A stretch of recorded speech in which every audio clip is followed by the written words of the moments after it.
Hello BookTube, this is Weekly Reads. You might want to get some snacks and a drink because this might be a long one. My reading plan for this week, and had things gone according to plan, probably for the rest of October, was to read the shortlist for the 2022 Kundal Prize. The Kundal Prize is a literary award focusing on history. I decided I wanted to follow the Kundal, in part because I have seen a number of booktubers follow the Women's Prize, the Bookers, the National Book Award, and others, and have just enjoyed those videos. I love them. And I wanted to follow a prize on my own, and I do get along rather well with history, so me and the Kundal sort of fit. And I did enjoy the first 4 books that I read, but the second 4 books of the 8-book shortlist, I kind of hit a wall. I'm pretty sure I just had a burnout. Reading, all 8 in a condensed period, plus Nonfiction November coming up, it was probably a recipe for me to burn out. So I think that explains why a lot of the books that the second half of the shortlist that I had set to read, I didn't quite get on with, that I have set aside. So I'm going to talk a bit about them and then talk about what else I read. I'm going to try to get out of the burnout, and then what I will be reading next week. So I started the second half of the Kundal shortlist on Saturday with Collapse, The Fall of the Soviet Union by Vladislav M. Zubok. This is the history of the disintegration of the Soviet Union. It is detailed, it is dense, and it's dull. It could have used a livelier style. It did make the finals for the Kundal, so I will probably revisit it. I do have my bookmark. If you can see it, still in there, so I know where I left off, so I won't be starting back over from the beginning like I sometimes do. When exactly I get back to this, I don't know. So I will probably be sending it over to my to be read pack for that. I did have more success with The Perils of Interpreting by Henrietta Harrison. This is a dual biography of 2 interpreters on a British embassy to the Qianlong Emperor. One of them, Li Shibao, was a Chinese Catholic priest, and the other, George Thomas Staunton, was the young son of one of the members of the embassy. I liked it. The writing was okay, a bit academic, but the second half of the book kind of got to me. I discovered something in reading those sections that plays into one of the other books on the shortlist, and also cycles back to Opium War by Julia Lovell, which I'll get to once I talk about The Chinese Question by Mei Ngai. So anyway, but between The Perils of Interpreting and The Chinese Question, I dipped into Not 1 Inch by Emmy Sarotte. This is a history of NATO-Russian relations in the post-Cold War years, the 1990s. And I liked what I read on Monday. It does have a livelier style than Collapse does, But when I came back to it on Wednesday, I just wasn't feeling it, which was a clear sign that I was burning out on my reading plans. So on Tuesday, I dipped into The Chinese Question by Ngai. This is a history of Chinese immigration to Anglo-American settler colonies, the United States, Australia, South Africa, Canada, and sort of the resultant Chinese question. Again, I dipped into it and I just wasn't feeling it, which certainly a sign of I was burning out on the kind of prize, or nonfiction in general, because I'd pretty much spent most of October reading nonfiction, and had things gone the way they were going, I probably wouldn't have gotten back to anything but nonfiction until December. So definitely there was going to be some burnout here. And so I'm going to talk about the burnout before I talk about my discovery. So I do have these burnout issues where I binge on a genre, or it's usually a genre, and I read them for a month or more, and I start to just not feel it. I set it aside, I bail on it, and I have to palate cleanse. I have to have a more balanced reading diet than what I sometimes have. And I think that happened with the Kindle this past week. Again, I hope to come back to the Chinese Question and Not One Inch and Collapse at some point. Not sure when. Although of the three, I think I'll probably get back to Collapse sooner rather than later, since it is one of the three finalists. But anyway, so moving on to something I discovered while reading The Perils of Interpreting and The Chinese Question is that when I got to the parts where both Harrison and May discuss the deteriorating relations between the United Kingdom and Qing China, that led up to the Opium War, and of course the Opium War and the sort of unequal treaties that resulted from the Opium War and the Opium Wars in other European and America, or the United States, sort of seeking equal access that the British gained. My blood started to boil. And that was something that happened with Opium War as well.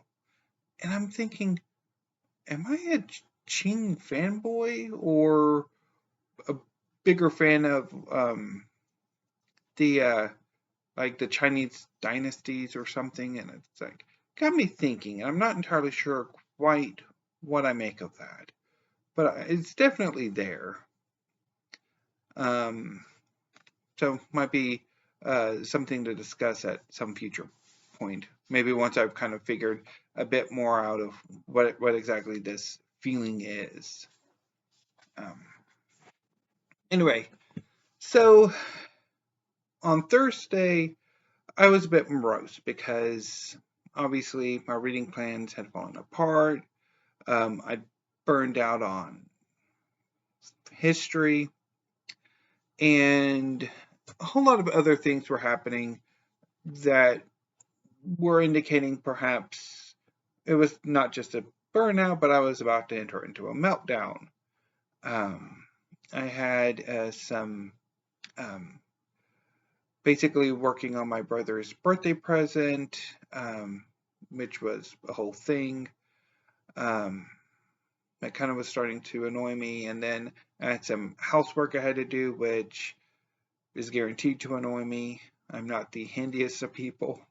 And then my sister-in-law had a text barrage. It's like, I was getting there.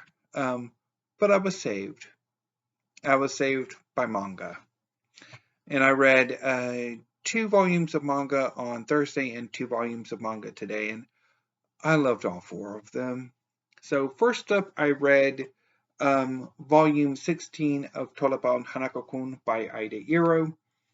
As I've mentioned so many times, Tolobon Hanako-kun is one of my favorite series. It's set in a haunted school in Japan. A student, Nene, is told that if she goes to a specific toilet stall, performs a set ritual, she will summon the spirit known as the Tolobon Hanako-san and be granted a wish. Nene goes to the stall, she performs the ritual, and she summons Hanako-san. However, unlike in the traditional form of the story, this particular Hanako-san is the ghost of a younger man.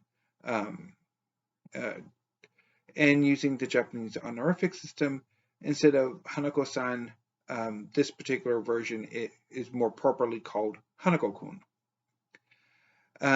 So the ghost, Amane, grants Nene her wish. It goes poorly, and Amane has to rescue her from the consequences of her wish.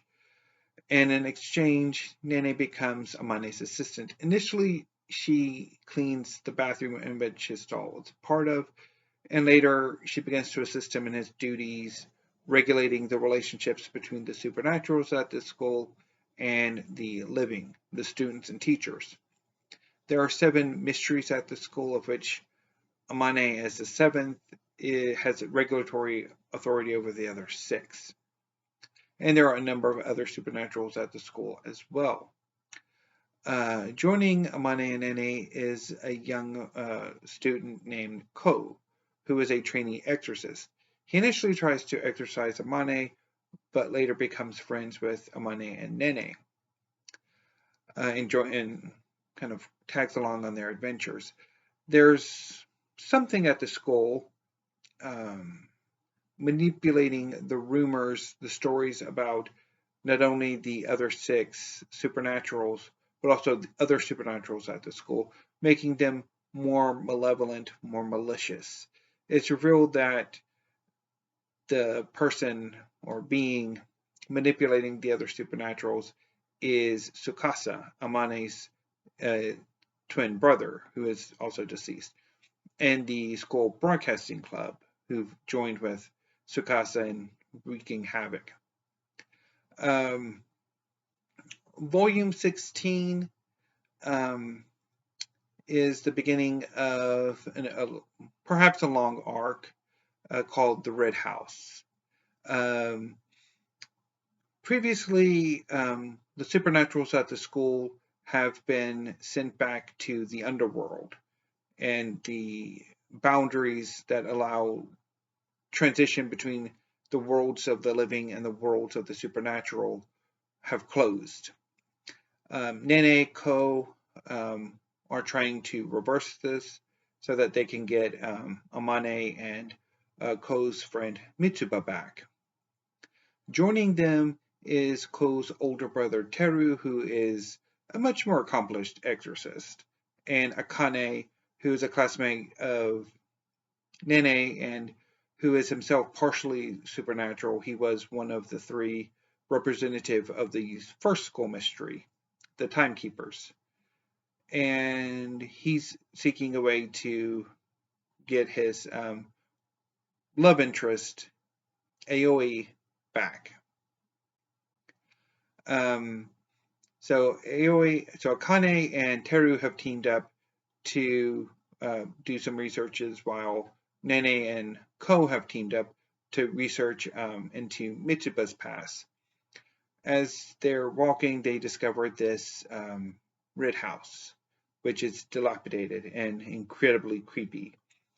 And so they go in to investigate because the house is haunted, and it is known by the Minamoto family, Teru and Ko's family, that it is haunted.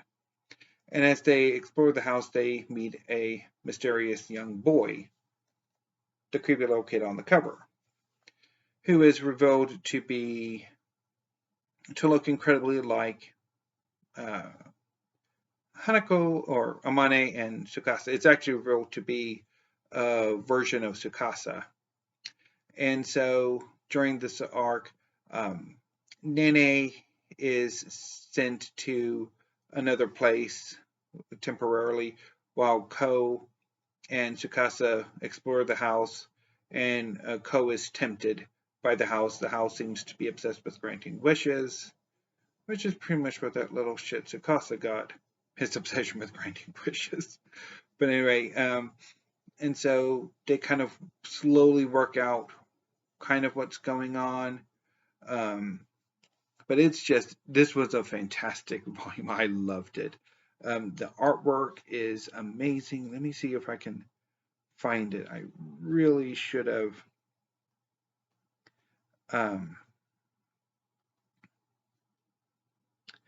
marked some of these. There's one that, oh yes, here we go. That is just amazing. I love that.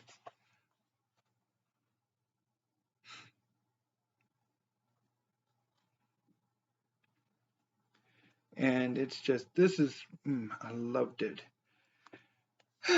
The only annoying thing is that I don't know how long it's going to be before volume 17 comes out in physical copy. I don't particularly care for e-copies. Because I've checked Yen's website. Yen is the publisher of Tolaban Hanako-kun, and it seems and they have like upcoming releases up through March, and I don't see Tolaban Hanako-san or Hanako-kun volume 17 anywhere, so it'll have to be after March. I might actually email them to see if they like any plans or when, maybe. So in addition to Tolaban Hanako-kun volume 16, I also read Eden Zero volume 18 by Hiro Mashima. Again, Eden Zero is one of my favorite manga series, and Hiro Mashima has written, or is the mangaka of my favorite manga series of all time, Fairy Tail. So Eden Zero is the story of a young man named Shiki. He was raised on a planet of androids that served as a tourist planet. One day, a young woman named Rebecca, alongside her Exceed companion Happy, came to film some videos on the planet. The androids malfunction and threaten to kill Rebecca and Happy, and Shiki rescues them. And Shiki escapes the planet with Rebecca and Happy, and together they form the nucleus of what would eventually become the crew of the Eden Zero. And they go on adventures seeking the great giant cosmic goddess Mother. As the trio adventure, they slowly build a crew, and this crew eventually becomes a family on the warship Eden Zero. This arc, or this volume, is part of the Aoi War arc. Basically, the crew have left the Sakura cosmos and have entered the Aoi cosmos, which is noted for being very watery.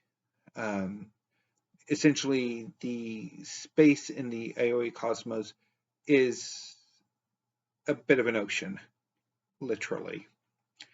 And the main antagonist of the series so far, Ziggy, who was Shiki's adoptive grandfather, has begun to incite an android rebellion in the Aoi cosmos in opposition to the emperor of the Aoi cosmos, Poseidon Nero.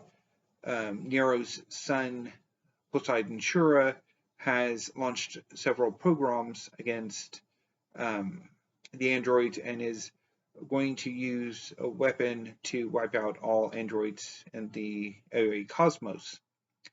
The crew of the Eden Zero, joining with rebels in the Empire as well as the Interstellar Union Army, are fighting Poseidon Shura's forces on Nero 66, with the Eden Zero crew infiltrating the bases to try to stop it.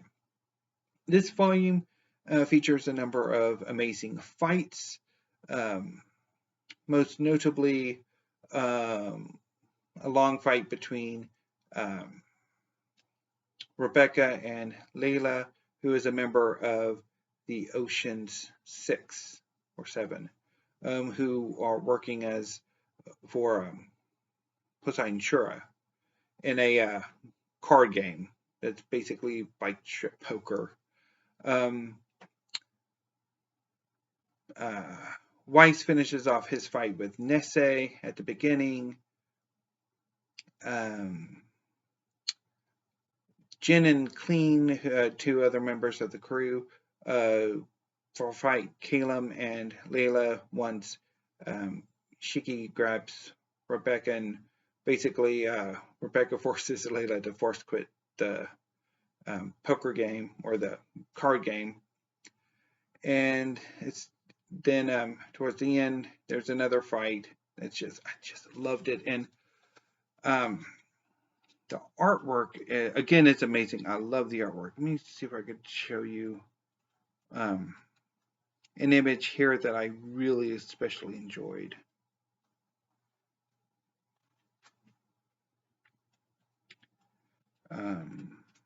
Oh, here we go.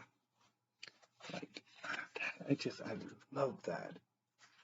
So yeah, I love this volume 2, and I can't wait for volume 19, which will be coming out in November, because I already have it pre-ordered.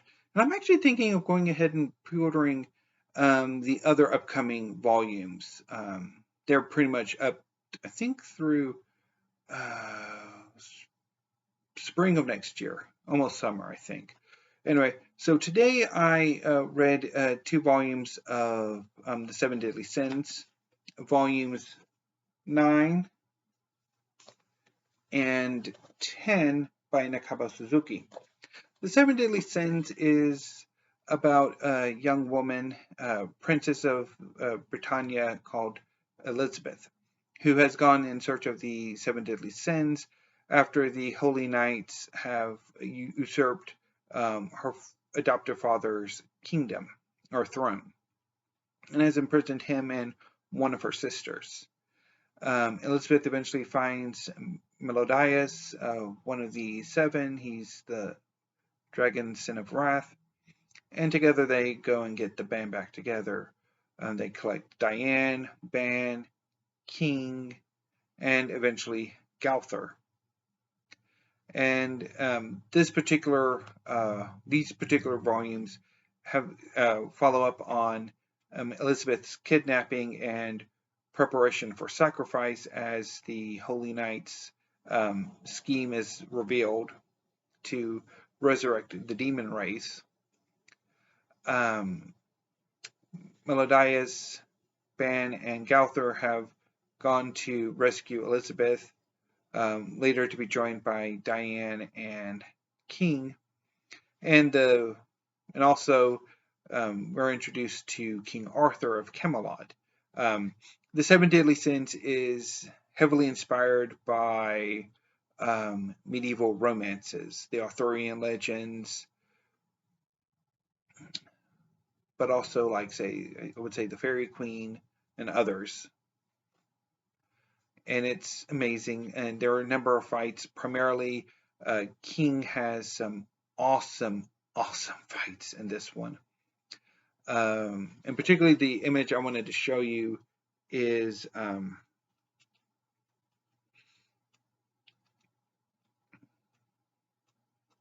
one of them at the, like that. I just love that scene. Yeah, I really enjoyed these 2 volumes, and I've been enjoying what I've been reading of the 7 Deadly Sins.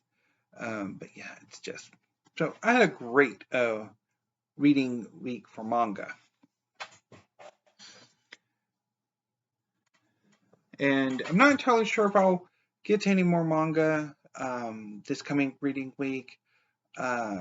I've got a few volumes that I haven't read yet. Of course, I'm also saving Fairy Tale for a big reread once I have the entire series, which probably will be sooner rather than later because as of, I have 50 volumes. I've got 13 to go, although I did order 4 volumes, which should be coming sometime in the next week or two, which will leave me with 9 volumes. So I could theoretically just go ahead and finish off Fairy Tale in November.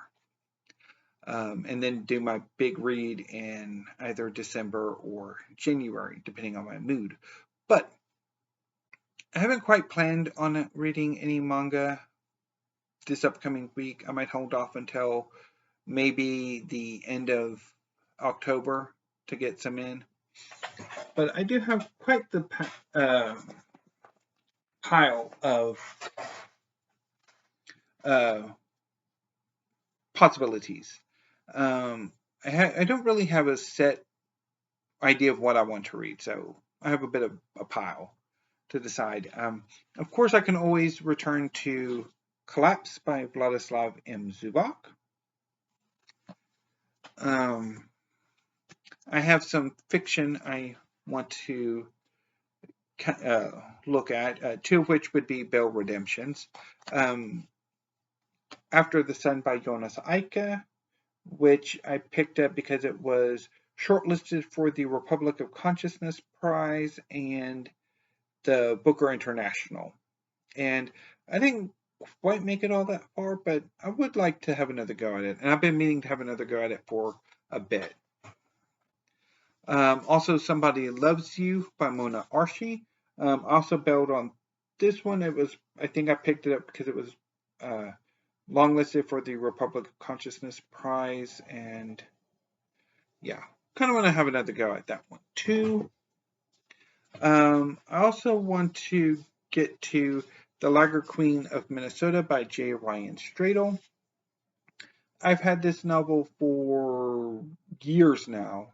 It's one of the few I picked up from Fabled Bookstore. It's a local independent bookstore in Waco that I bought a few books from, but I haven't really been keeping up with that. I think I would much prefer going there physically or in person than ordering online because their shipping and handling is psychotic.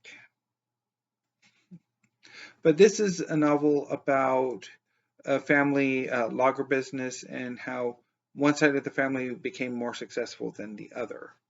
And I'm also wondering if, depending on what I make of it, maybe my mom might enjoy it as well, and I could theoretically let her read it too, because she's run out of books.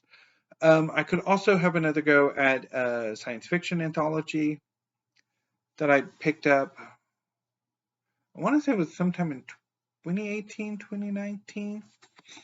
It's A People's History of the Future of A People's Future of the United States, edited by Victor LaValle and John Joseph Adams. This is pretty much the short stories in this anthology are centered around near future United States and take as its inspiration The People's History of the United States by Howard Zinn. I read it a year or two ago, more like 2. And I didn't quite get on with it. I know right now I'm at a bit of a low ebb with my engagement with science fiction and fantasy. So maybe this will help me get out of that. And I might,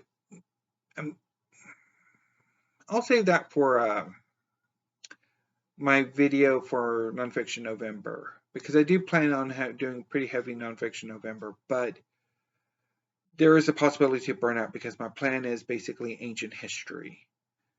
And so I might also do New Worlds November, even though last year wasn't all that successful. I don't know.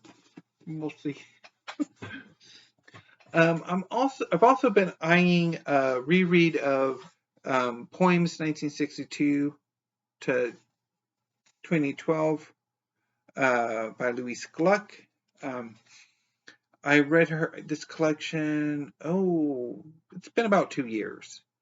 And I loved it, and I'm looking forward to rereading it, but I'm also tempted to hold this back for a Nobel Prize project that I've been thinking about doing, which I need to hatch out whether I'm going to allow rereads or just new reads, or new to me.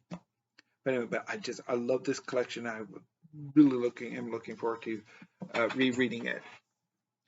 And I also have a work of history that I wanted to get to in October, but my decision to follow the Kundal sort of pushed this to the back burner. And that is Legacy of Violence, A History of the British Empire by Caroline Elkins. This is a history of the British Empire, focusing on the predatory nature of the empire that I've been wanting to get to for a bit, but haven't quite gotten to yet. So that is my rather busy pile of possibilities. I'm not entirely sure which of them I'm going to pick. And of course, I could always maybe read some more manga or something. We'll see. This weekend is going to be a bit busy, so I don't know. So probably part of why I'm maybe picking smaller books. So anyway, but yeah, that's pretty much my reading plans. As far as video plans are concerned, I was thinking on Monday to do a discussion video over burnout and passion, because again, I do want to talk a bit more about burning out when you're you're having wonderful reading weeks, or you're reading in one genre heavily, and it's all you're reading for a number of weeks, and then you just burn out or you OD, and it's I kind of want to talk about that, because I do have that quite a bit. And usually when I do Nonfiction November, I do tend to start burning out at the end. And this year is going to be definitely concerning because of the theme. But also passion, because I've also noticed that when I've done my weekly reads and stuff, I'm far more passionate when I discuss the manga I've read than I am perhaps fiction and nonfiction. But then again, I also find it incredibly hard to actually review manga, because I've been tempted to see if I could write manga reviews and pitch them to Steve, but haven't quite worked out. So anyway, and I was thinking of doing a video discussing NaNoWriMo and Preptober, and I tried to do that today, but it did not work out well at all. So I don't know exactly how I'm going to do those videos. And of course, I will also be doing some tag videos and haul videos if I get any books in next week. I don't know if I will. I did do a bit of ordering, but they're not with Amazon, so it'll be a week or two before I start getting them in. And if anything else comes up, I'll maybe do a discussion video of that. But anyway, back to, I'm starting to ramble, and I need to go set out some ice cream. So anyway, BookTube, I will sign off for now. So thank you. Have a great rest of your evening, and have a great weekend. And I will see you hopefully on Monday. So until then, BookTube, thank you, and stay safe.